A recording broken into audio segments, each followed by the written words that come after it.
Hello everyone, सबैजना मेरो Facebook साथीहरूलाई नमस्ते। आज चाहिँ म पनि एकदम हार्पिकले चाहिँ छिसुङको भाँडाहरू धोएर देखाउँ भनेर चाहिँ मैले पनि अब देखेको है, फेसबुकमा देखेको, युट्युबहरूतिर देखेको भाँडा एकदम सफा हुन्छ भनेर। अन्त त्यही भएर चाहिँ म पनि आज ट्राई गर्दैछु है साथीभाइहरू।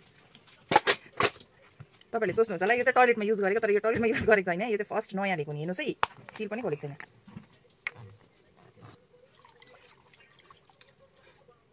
यति त होला नि हाल्नु।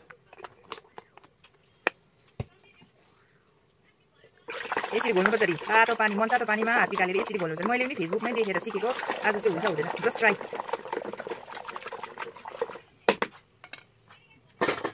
यहाँ हेर्नुहोस्, यस्तो भइरहेछ। यो कस्तो हुँदो रहेछ, ट्राई गरौँ है साथी हो।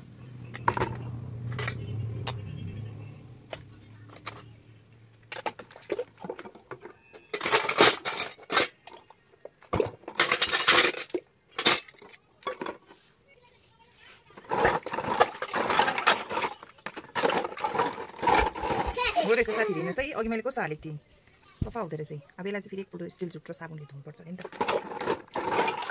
हेर्नुहोस् है साथीहरू, कस्तो दामी टल्किँदो रहेछ। यो अघि मैले कस्तो कालो हालेको थिएँ, हेर्नुहोस् त है, कस्तो राम्रो टल्किँदो रहेछ। तपाईँहरू पनि ट्राई गर्नुहोस् है। हेर्नुहोस् त है, कति दामी भयो।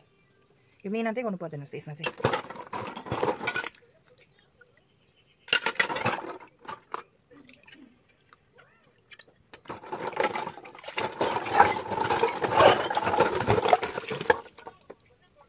दामी टल्किँदो रहेछ।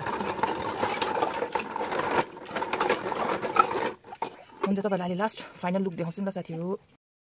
फाइनल लुक चाहिँ यस्तो भएको छ यी साथीहरू, दामी टल्किँदो रहेछ।